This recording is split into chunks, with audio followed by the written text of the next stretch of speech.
Welcome back to another episode of How to Become an Obstacle Buster. I'm your host, Warren Wandling, the show that's dedicated to bringing leaders and entrepreneurs strategies, tips, and resources to overcome their obstacles, to build resilience, and achieve success. Hey, if this is your first time listening or you've been part of our community for a while, thank you for tuning in today. Before I introduce you to my guest today, I want to make sure that you're aware of a new resource to help you to be resilient. It's our private Facebook community called Leadership with Purpose. So you can either search in groups in Facebook and search Leadership with Purpose.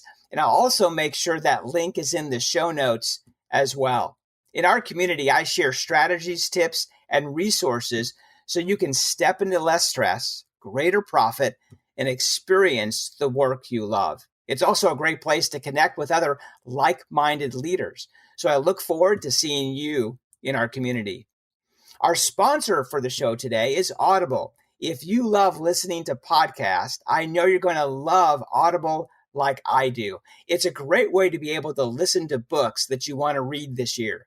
So if you're not already subscribed to Audible, let me get you a free book and a free 30-day trial. The book that I recommend is The Compound Effect by Darren Hardy.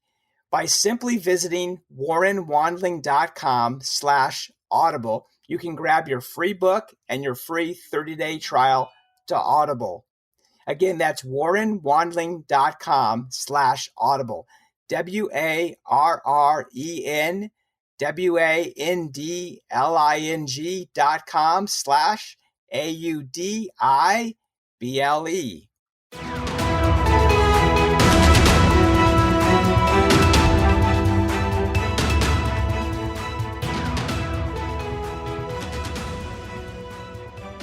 I have a great guest with me today, Mick Carbo. In fact, a returning guest.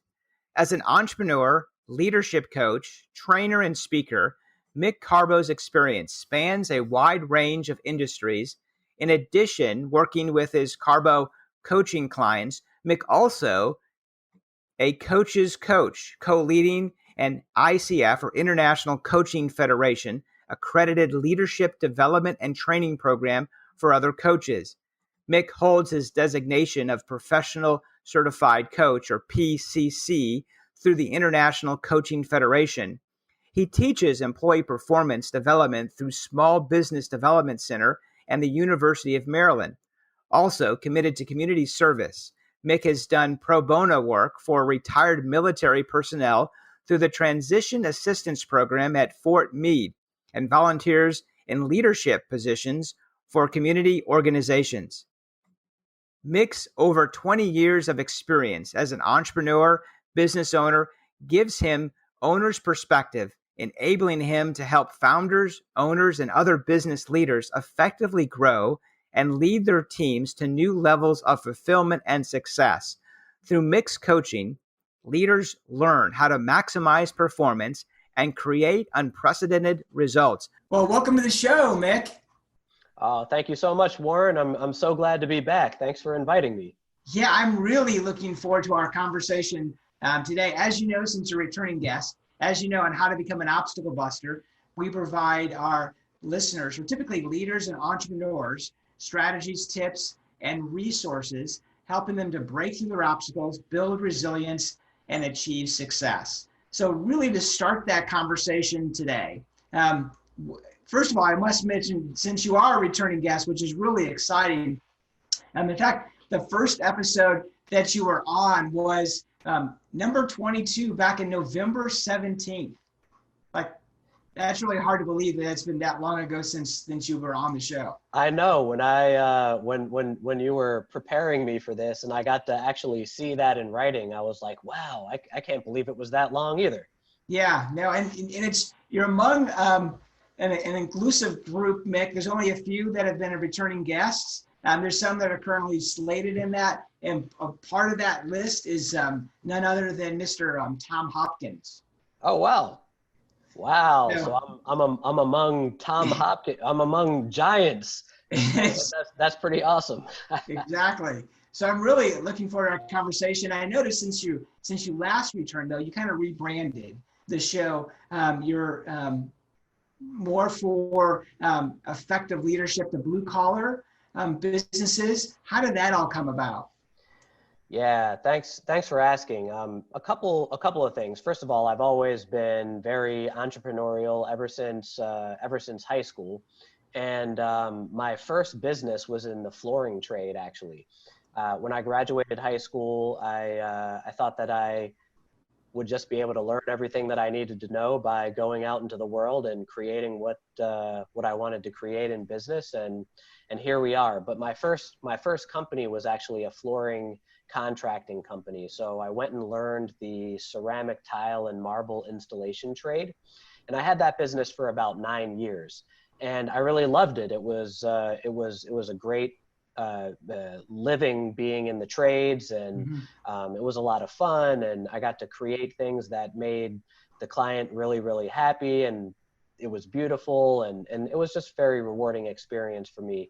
But then when I got into coaching, my experience was I kind of coached anybody I could get my hands on in the beginning to learn the skills, get my hours and for my certifications, and to start making some money in this new business that I was creating.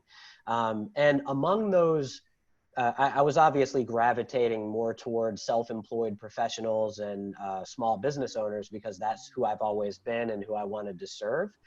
But among these different clients in these different industries was a home remodeler, a roofing contractor, a commercial cleaning company, a solar company, and among them was a car detailing company of all things.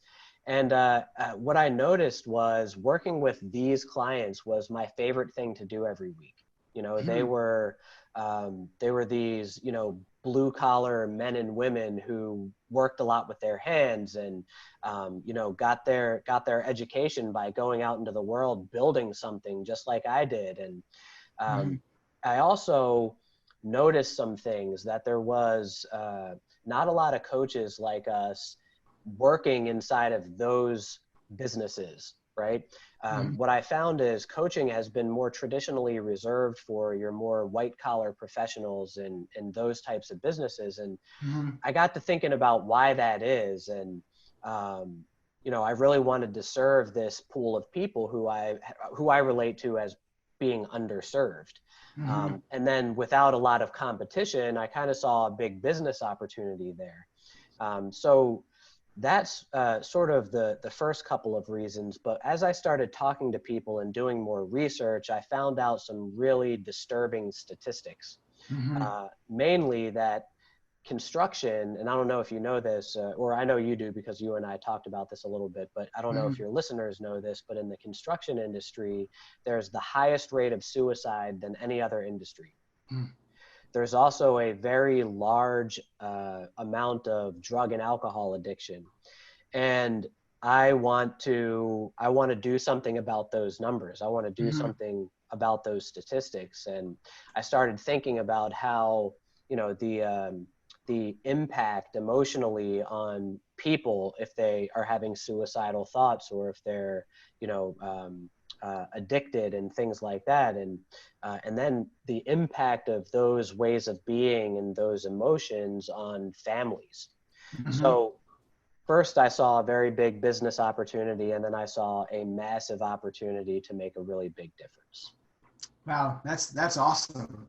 I'm really excited to be able to get into the show today to kind of dig in deeper in reference to how you're coaching around that as well. I would also remind our listeners, if you have not listened to episode number 22, you want to make sure that you check that out because Mick definitely dropped some great value bombs in that episode, which I'm sure that you're going to share today as well.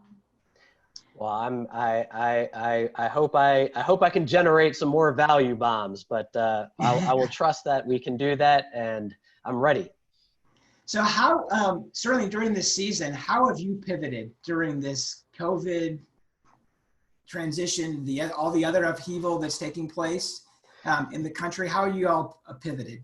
Yeah, thanks. In a few different ways. I mean, first of all, just like most other people, especially who are more in a in the type of business that we are in, everything is virtual now. We used to do a lot of work in person, and we've had to transition everything to virtual, which has actually surprisingly gone very, very well.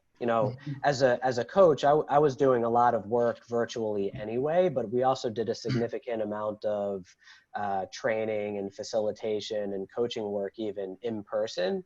But we've had to transition everything to be virtual, and it's gone surprisingly well. We've gotten a lot of really good feedback from our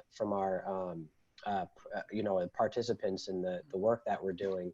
One of the things that we do, in addition to the work that we do in our private practices, we are leaders in a coach's training program. And this particular program we've been doing in person for 20 years. And taking that whole thing for like an entire weekend per month in person and transitioning it to virtual was a feat, to say the least. And I was a little skeptical about it at first, but we've gotten some raving reviews from our participants about how well it's gone. So in terms of the type of work we're doing, we haven't really made a pivot. It's just the way that we are actually delivering that work, and it's been fun. It's been a little bit challenging at times, as you, I'm sure, have gone through yourself and can imagine, but it's also been a lot of fun and rewarding too.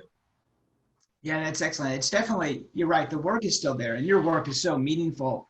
It had been prior to COVID, but even now, people need your service even more than before what we're dealing with. And I think that's we're in that space now, since it's been several months that we've all been in this process with COVID, that now we have to, as leaders, lead well in this process. We can't wait for that normal, whatever that was going to be like, right? I think exactly. You have to lead well in the current time. And you have to look for the opportunities too. I mean, I can tell you that if you're paying attention to the news and anything that has to do with construction, there were entire states that were shut down, like New York and Pennsylvania were completely shut down in the construction industry for those first couple of months. They're starting to reopen now and within the last month or so. But I'll tell you, there was just a couple of interesting tidbits. There was a commercial flooring company that we're prospecting, and they do a lot of work in public schools, and all the public schools are closed. As a matter of fact, the public school that's right down the street from my house has gotten those temporary construction fences all around it because they're remodeling. So this flooring company had a ton of work. The business owner kept saying, I don't know where it's all coming from. So that was a good indication that we should be targeting those types of businesses. And another one was a general contractor that did a whole lot of work on grocery stores. So, grocery stores are doing a lot of business lately. So that was another good kind of pivot for us too. So interesting things like that kept coming up. Yeah, that's very interesting, to look for other opportunities other than what we'd normally look for. Yeah, and so you're talking about leadership. I mean, leadership is essentially kind of going out into the unknown and in the land of uncertainty and, charting our own course. So there it is. Right. So on your website, you state and I think you kind of alluded this in the beginning when we first connected on the show today, but the current work culture in the blue collar industry bleeds fear, shame, insecurity among their workers. And they suffer from anxiety, other mental health issues, as you've alluded to already, drug and alcohol addiction. What is the driving issue that's causing this type of environment? There's a sort of culture in construction and in other blue collar industries where there's a lack of there's like this sort of macho mentality, right? There's this sort of, if you if you get hurt, rub some dirt in it and get back out there. Like stop, stiffen your upper lip, keep your feelings at home, just go and get the job done, whatever it takes. So what happens is if people aren't feeling up to the job, they just suck it up and they go and try and do it anyway. And they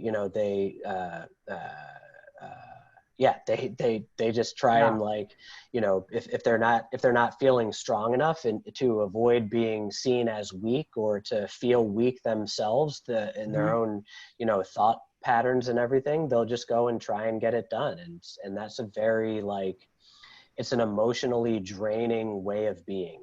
And there's also a group of people that are holding each other to that level of I don't know what to call it, macho-ness, people are, if you're seen as weak, then people are going to talk about you. And people are, you might not get the same opportunities that the other people get on the job site if you're not able to pull your weight, quote unquote. So this type of sort of get the job done at all costs and suck it up and keep going and don't have needs and don't have feelings. Well, it gets to you at some point, and because we're all human beings. I think that there's that. And the second thing I would say is that, I'm thinking of the E-Myth. I don't know if you've ever read the E-Myth. Oh yeah. Great book. Yeah. Yeah. It's a great book. And a lot of these business owners are really great technicians, right? They were really good at laying tile floors, or they were really good at being a carpenter, and then they decided that they could do it better than the boss, so they go out and get their own truck and their own tools and start their own company. And these and there's nothing wrong about this, and I don't mean to throw shade or anything like that, but there wasn't a lot of leadership training for these folks, and they probably in many cases are looking to learn what's going to make them a better worker and a better create better processes inside of their business, but they're not looking at the softer skills and the leadership development for themselves and for their people. And it just creates this snowball effect where folks get kind of thrown under the bus and they get worn out, and then they end up either leaving or they, some of the other worst things happen. Yeah, that's really interested in reference to that culture, probably because they didn't have their model of leadership was probably what they experienced when they first got into it. Maybe it was an apprentice position. And so maybe out of need and necessity, they did all that. Exactly. And there's this, it's very generational too, the folks, they get into the trade because their father was in the trade and their grandfather was in the trade. And, there's this way it goes that gets passed on from generation to generation. And, another thing about leadership is we need to take a look at what's going to disrupt the status quo if it's going to go any different than it did before. So what is a limiting belief that you think that holds back leaders or blue collar workers from achieving a level of success? Vulnerability is a sign of weakness. Oh, interesting. Vulnerability is not okay. It's not allowed here. It's to stay at home, or it's for weaklings. It makes you a weak person, or not good enough, or not capable enough. I think that if you think about the numbers of the suicide rate inside of construction, well, it's because it's you don't talk about that stuff. You're not allowed to. You get made fun of, or you get you don't get given the same opportunities as everybody else around you, right? And I think there's a stigma around saying, hey, something's not right with me. I don't Mm-hmm. feel good. I can't shake this, or I'm really anxious, or Mm-hmm. I'm really stressed out and I don't know how to handle this, or something's going on at home and it's affecting my work here on the job, or I'm really stressed out about work and I'm bringing that home with me every day. And then it just causes this whirlwind or snowball effect maybe of one sort of bad thing happening after the other. Mm-hmm. And if people were willing to talk about that stuff, if they were willing to admit there's something going on here and I need help, then more people would get help and more people would be able to actually grow and Mm-hmm. develop themselves and achieve new levels of success. Yeah, which I think your work is really needed, Mick, in reference to the work that you're doing from a coaching and training perspective. Yeah, I think What was so. it? What was a key strategy to strengthen your mindset that you can share? So I know there's a lot of strategies out there probably that you use in your coaching, but do you have one strategy that you can share to help our listeners if they're thinking, I might be in maybe a contractor, or maybe I own my own business and I'm in real estate. They might be dealing with the same type of pressures. So managing your mindset is really critical. What could you share with our listeners to help them kind of manage that and strengthen their mindset? I think that it's about constant learning. First of all, I think everybody in the world should have a coach. I'm a little biased, obviously, Yeah. and I'm sure you are too, Warren. But even as a coach, and I think especially as a coach, I have a coach. Right. I've been working with a coach personally since 2012, every single week for an hour a week. And I think the mindset to be really direct is a growth oriented mindset. Mm-hmm. It's what I like to call it, addressing the difficulty. And what I mean by that is to go looking for the gap, you know, Mm-hmm. to not there's two sides of it. There's the gap, and then there's also what's great about me, what's Mm-hmm. powerful about me, what makes me an awesome person. And really looking at those things and distinguishing them on a regular basis is key. I think that's the mindset everybody needs to have to, sort of sharpen the axe, Mm-hmm. right? I give my clients all types of resources. I have a client who every time I get on the phone with him, he says, okay, what book are you going to give me this week? And, and in order to be able to do that, I have to stay in this place where I'm constantly learning. So that's Mm-hmm. that growth oriented mindset, always be learning. I'm surrounded by books. I listen to books, I read books and industry publications, the HBR, all of these things. Mm-hmm. And it's not to brag or to be the smartest guy in the room. I don't care about that. All I care about is sharpening my axe so that I Mm-hmm. can help other people do the same thing. And that's one of the things that I teach my clients and I talk about every single week with them is what are we doing to grow this week. So address the difficulty, right? Take a Mm-hmm. look at what's not working and take a look at the gap, and not from the vantage point of what's wrong or bad about this, but Mm-hmm. what's the opportunity here? What can I take on to close that gap? And then to always, always, always be acknowledging ourselves for the greatness that's in us and the qualities that help us grow and develop and thrive. Those two things I think Yeah. are the biggest the biggest mindsets that get anybody to any kind of level of stratospheric success. Yeah. I love that idea that you've adopted the growth mindset compared to the fixed mindset, if that's what you're referring to. With the growth Yeah. mindset says there's opportunity that you can be able to grow outside of what you're currently doing.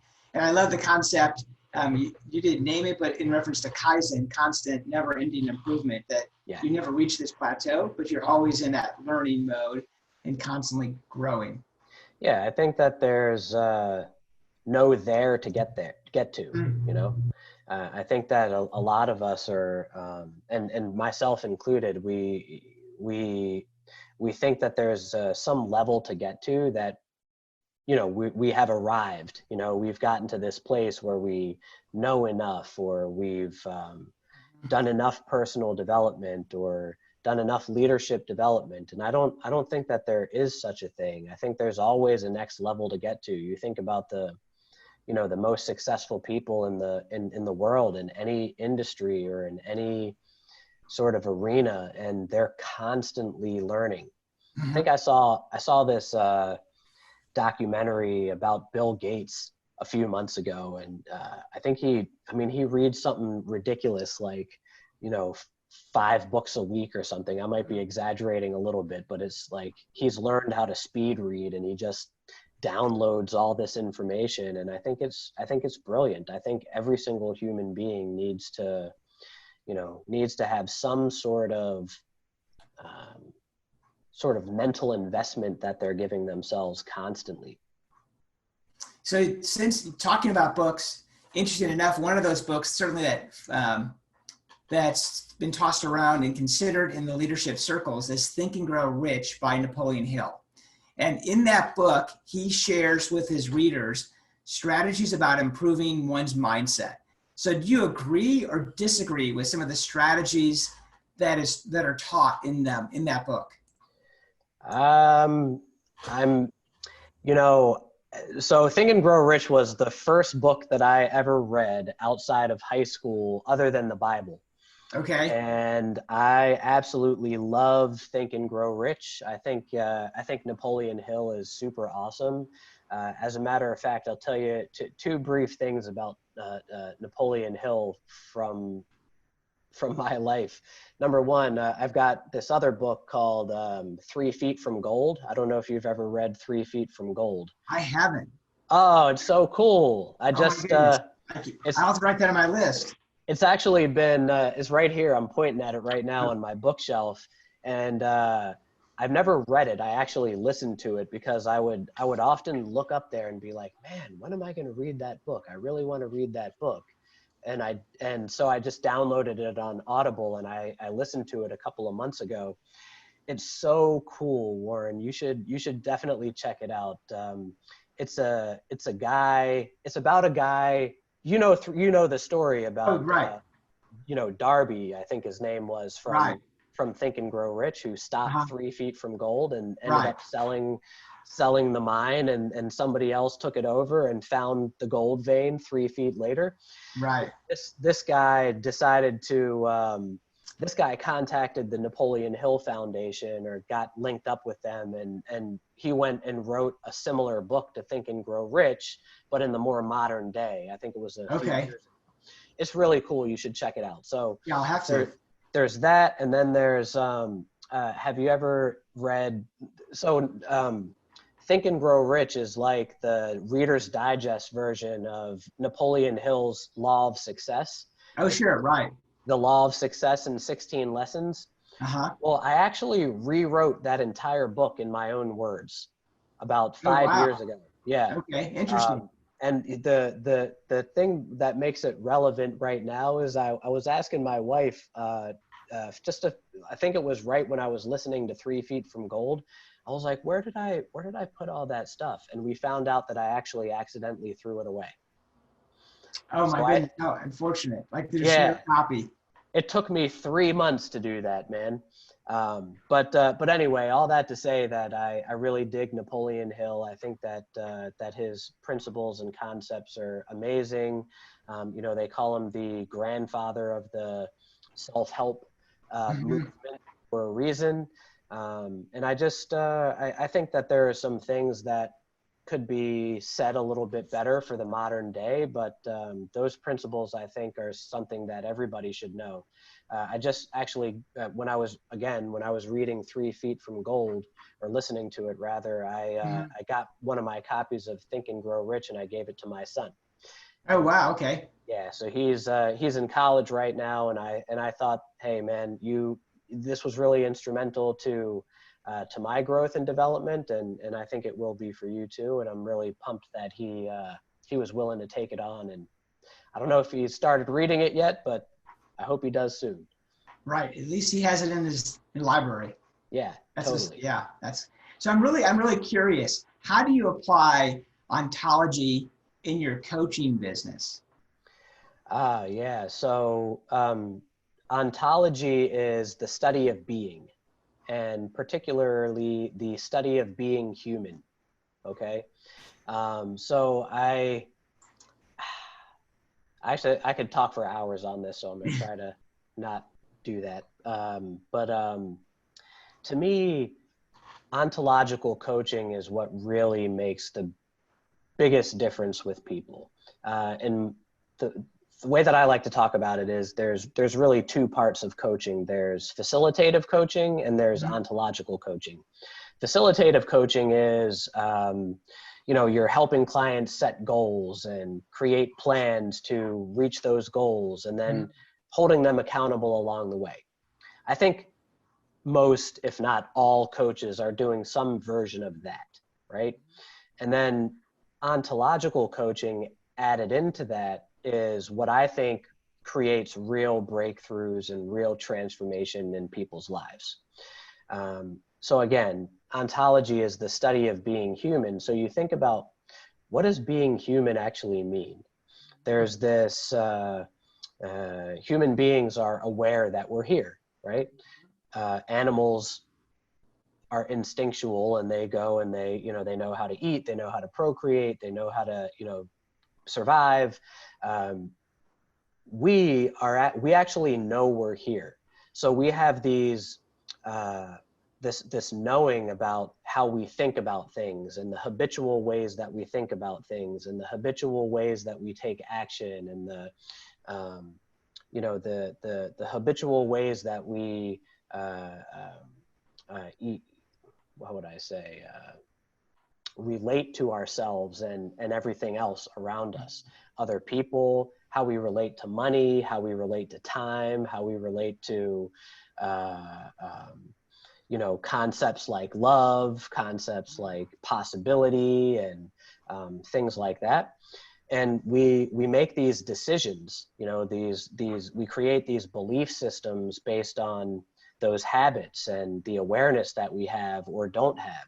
So ontology works with people to really become aware of what those things are and how they work and how they might be helping us get what they want or what we want, or how they might be hindering us from getting what we want, right?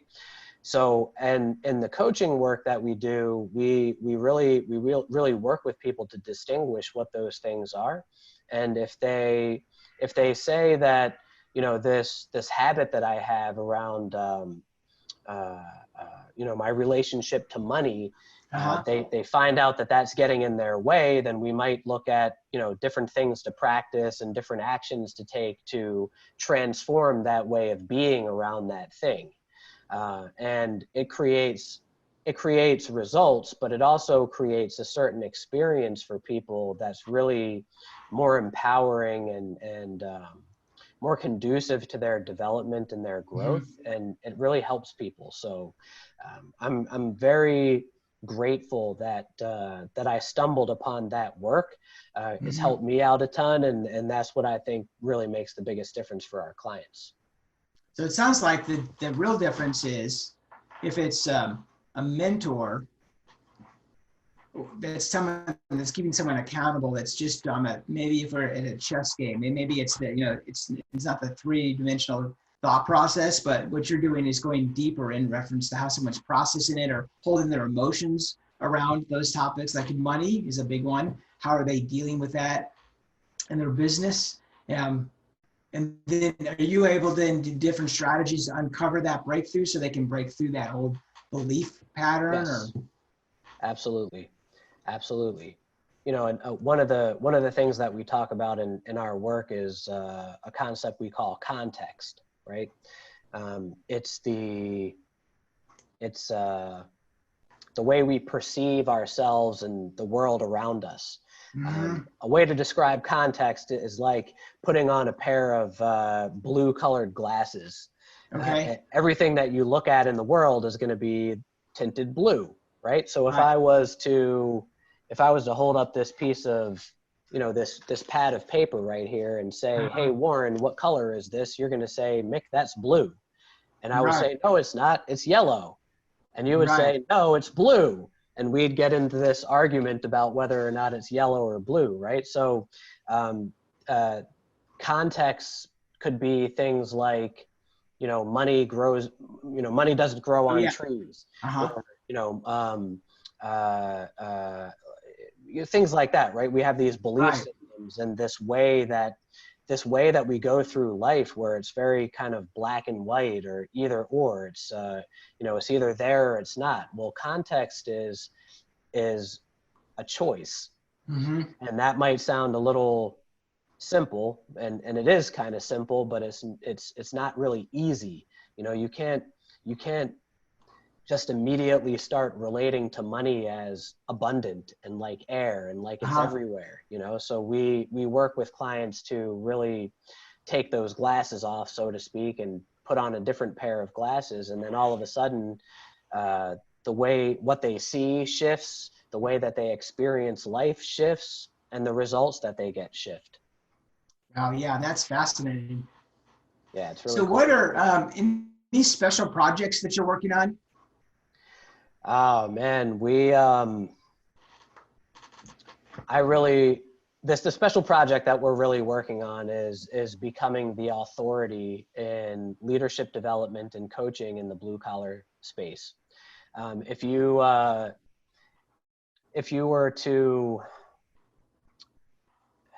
you may not have ever heard of this publication if you're not really into the construction industry at all, but there's a publication called the ENR, and they put out a list every year called the ENR 400 list. And it's the top 400 general contractors in the construction industry. Just to give you an example, like the number 400 is still like 200 and something $million or something like that, so these are large companies. Most of those companies at the top of the industry, they have something like a leadership development kind of program inside of their business. They might call it an executive leadership program or, just a leadership development program, but it's a model that's being widely utilized by the most successful companies out there, but not so much in the smaller companies. So we're looking to be. And I think one of the reasons for that is I don't know if a lot of those business owners have connected the dots between the value that is provided to their growth strategies by implementing programs like that. The other reason is it costs a lot of money to create something like that internally.